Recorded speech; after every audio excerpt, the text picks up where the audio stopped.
हमारे देश में आत्महत्या करने वालों में 72% सिर्फ पुरुष होते हैं और इसमें से भी 57% आत्महत्या के कारण आर्थिक तंगी होती है, फाइनेंशियल क्राइसिस होते हैं। एक पुरुष परिवार का मुखिया होता है और जब परिवार में कोई भी आर्थिक समस्या आती है तो उसका सीधा असर पति पर होता है। इसके बाद भारत में हार्ट अटैक से होने वाली मौतों के मामले में भी 86% मामलों में मौत सिर्फ पुरुषों की होती है। भारत में 33% पुरुष अपने परिवार से अपनी बीमारी की बात छिपाते हैं और इसका कारण यह है कि वो अपने परिवार को मुसीबत में या फिर किसी बोझ तले या परेशानी में डालना ही नहीं चाहते।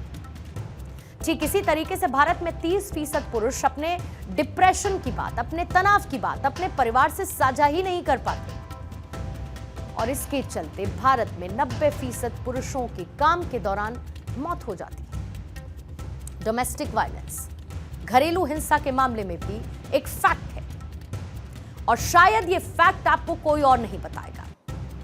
साल 2005 में 1000 पुरुषों में से 7 पुरुषों के साथ घरेलू हिंसा की घटना हुई थी, जो साल 2015 में बढ़कर 29 हो गई। यानी कि 1000 पुरुषों में से 29 पुरुष ऐसे थे जिनके साथ डोमेस्टिक वायलेंस हुआ है।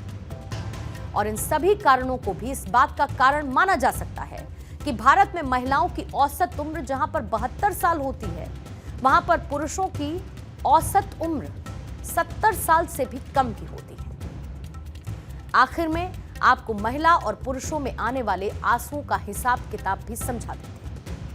महिलाएं जहां पर एक साल में औसतन 30 से 64 बार रोती हैं या फिर उनके आंसू आते हैं, तो वहीं पुरुषों में यह संख्या बेहद कम यानी कि 6 से 17 बार ही होती है। यानी कि एक साल के अंदर पुरुषों की आंखों में आंसू सिर्फ 6 से 17 बार ही आते हैं। जो आंकड़े मैंने आपको बताए हैं, ये सिर्फ नंबर्स नहीं है, ये समाज की हकीकत है, ये पुरुषों की स्थिति है, ये पुरुषों का दर्द है, ये उनकी समस्या है।